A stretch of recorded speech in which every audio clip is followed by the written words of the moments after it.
Vender incomoda a muchas emprendedoras. No el producto, no el precio, no la atención al cliente, el acto específico de hablar de lo que se ofrece de manera recurrente, de decirlo en público, de publicarlo con la intención directa de que alguien compre. Esa incomodidad viene de un lugar muy concreto.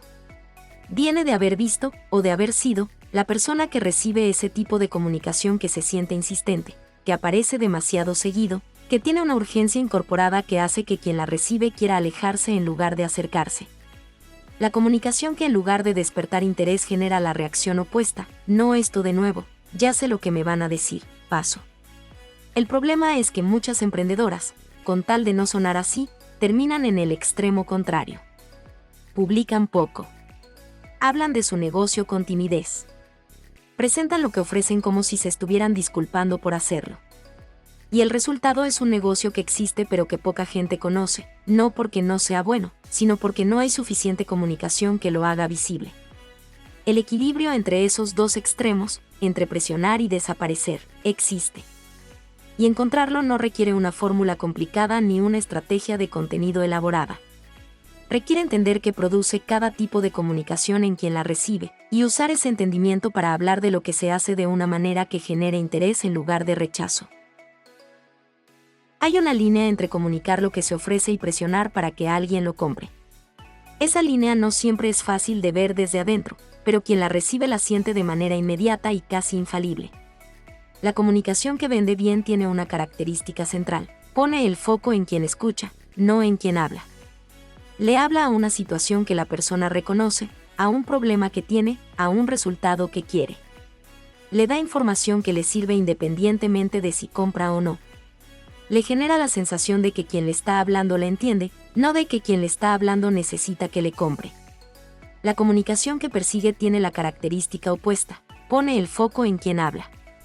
En lo que necesita vender, en el inventario que tiene que salir, en la promoción que vence esta semana, en que lleva tiempo sin ventas y necesita que alguien compre. Toda esa información, aunque no se diga explícitamente, llega. No en las palabras, en la energía, en la frecuencia, en el tono de urgencia que impregna todo lo que se dice. Para entender cómo se ve esa diferencia en la práctica, vale la pena comparar dos maneras de comunicar el mismo producto. Una emprendedora que vende bolsas de tela hechas a mano publica esto: últimas piezas disponibles, no te quedes sin la tuya, escríbeme hoy para apartar. Entrega esta semana.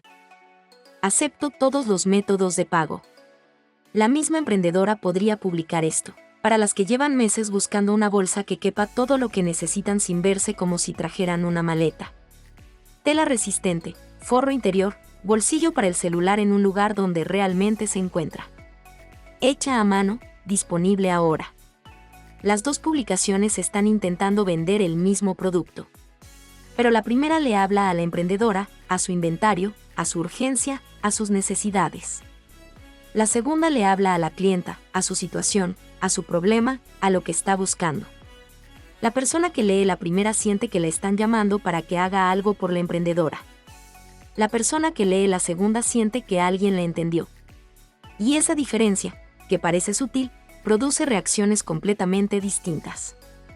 La línea entre vender y perseguir no está en la frecuencia con que se publica ni en cuántas veces se menciona el producto. Está en si la comunicación pone el foco en quien escucha o en quien habla. Y ese cambio de foco es el que determina si la comunicación atrae o aleja. Nadie decide conscientemente comunicar de una manera que aleja a sus clientas potenciales. El patrón de la comunicación desesperada no nace de una mala estrategia ni de falta de conocimiento sobre marketing. Nace de situaciones muy reales que producen una presión genuina, y esa presión se filtra en la comunicación aunque no sea la intención. La primera situación es la presión económica directa. Cuando hay una renta que pagar, un proveedor al que se le debe, una inversión que recuperar, o simplemente un mes en que las ventas no llegaron al nivel necesario, la urgencia de vender es real.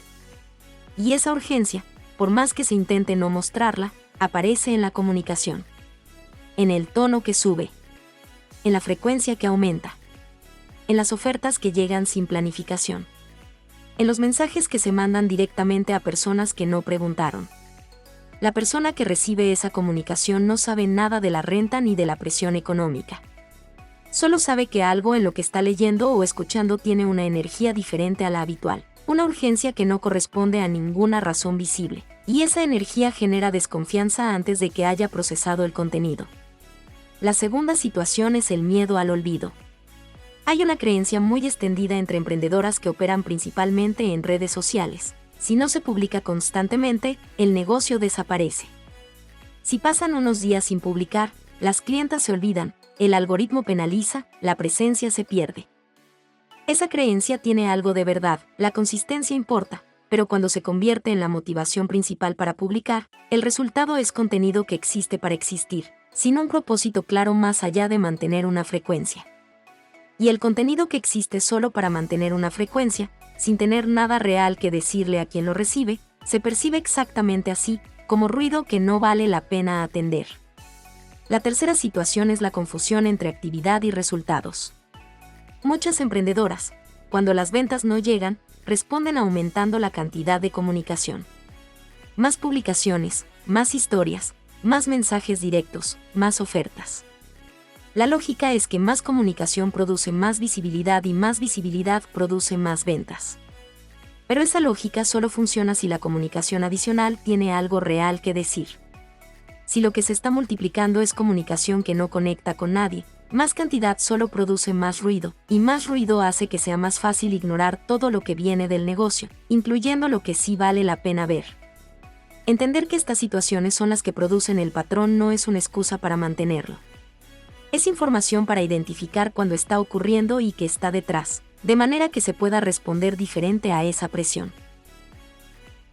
La diferencia entre la comunicación de alguien que necesita que le compren y la de alguien que confía en lo que ofrece no siempre está en las palabras. Está en algo más fundamental que las palabras reflejan, en la relación que la emprendedora tiene con su propio negocio y con las personas a quienes se dirige.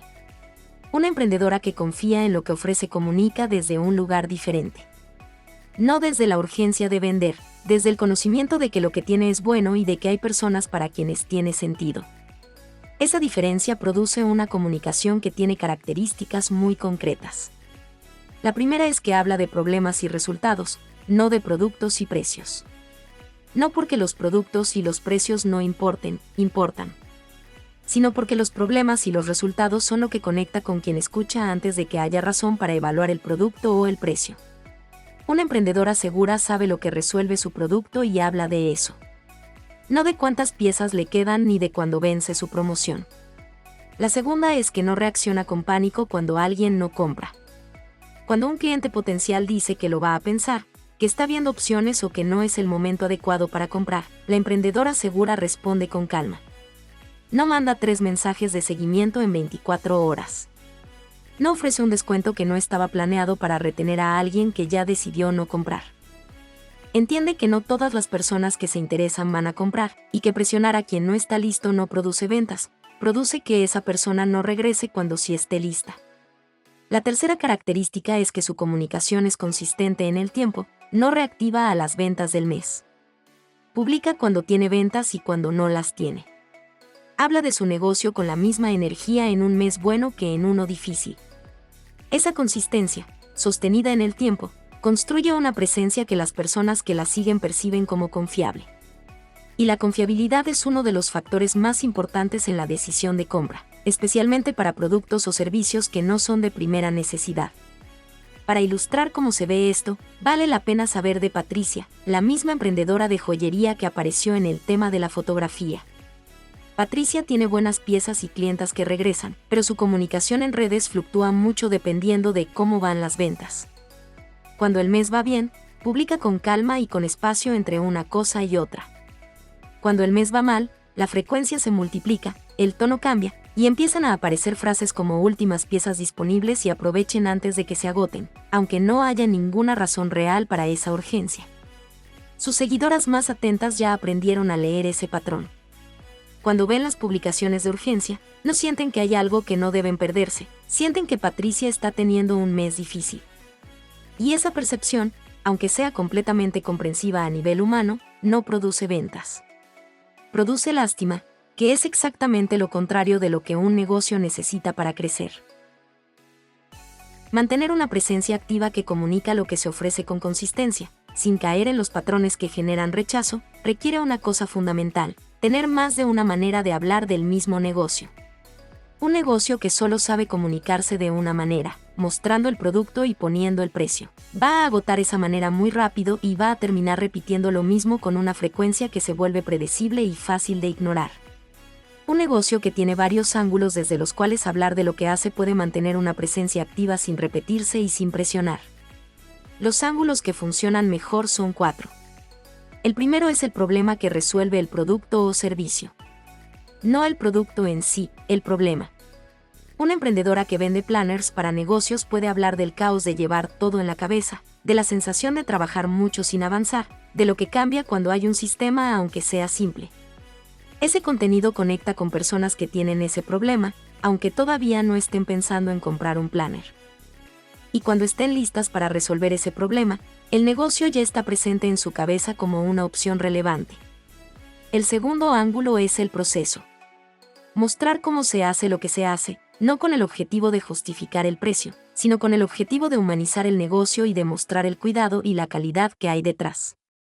Las personas que ven el proceso de producción de algo desarrollan una conexión con ese producto que no tienen con algo que aparece terminado sin contexto. Esa conexión no siempre produce una compra inmediata, pero produce una disposición favorable que facilita la compra cuando llega el momento. El tercer ángulo es la experiencia de las clientas. No solo la reseña formal, la historia de cómo alguien usó el producto, que resolvió, que cambió. Esas historias, contadas con el permiso de quien las vivió y con el detalle suficiente para que sean reales, conectan de una manera que ninguna descripción del producto puede igualar. Porque la persona que las lee no está evaluando el producto, se está viendo a sí misma en la historia de alguien más. El cuarto ángulo es el conocimiento. Compartir información útil relacionada con lo que se vende, sin la condición de que sirva directamente para vender, construye autoridad y confianza. Una emprendedora que vende productos de cuidado de la piel y que comparte información real sobre ingredientes, sobre rutinas, sobre qué funciona para qué tipo de piel, es percibida como alguien que sabe de lo que habla. Y esa percepción hace que cuando alguien necesite comprar algo para el cuidado de su piel, ese negocio sea la primera opción que viene a la mente. Con esos 4 ángulos disponibles, la comunicación del negocio tiene variedad suficiente para mantenerse activa y relevante sin repetirse ni presionar. No todos los días tienen que vender directamente. Algunos días conectan, algunos educan, algunos muestran el proceso, algunos comparten historias de clientas.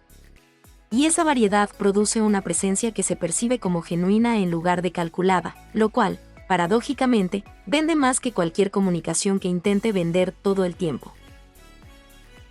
Hablar de un negocio con consistencia y sin presionar no es una habilidad que se tiene o no se tiene. Es el resultado de entender qué produce cada tipo de comunicación en quien la recibe, y de elegir conscientemente hablar desde un lugar que le da valor a quien escucha en lugar de pedirle algo. La emprendedora que aprende a hacer eso no desaparece de la conversación por miedo a sonar desesperada. Tampoco satura a sus seguidoras con publicaciones que existen solo para mantener una frecuencia. Encuentra el punto medio, una presencia activa, variada, consistente, que construye confianza con el tiempo y que cuando llega el momento de la venta, esa venta es la consecuencia natural de todo lo que vino antes. Si esto que acabas de escuchar refleja algo que estás viviendo en tu negocio, suscríbete. Cada semana hablamos de problemas reales y soluciones concretas para emprendedoras que van en serio. Y si conoces a alguien que necesite escuchar esto, compártelo con ella. Nos vemos pronto.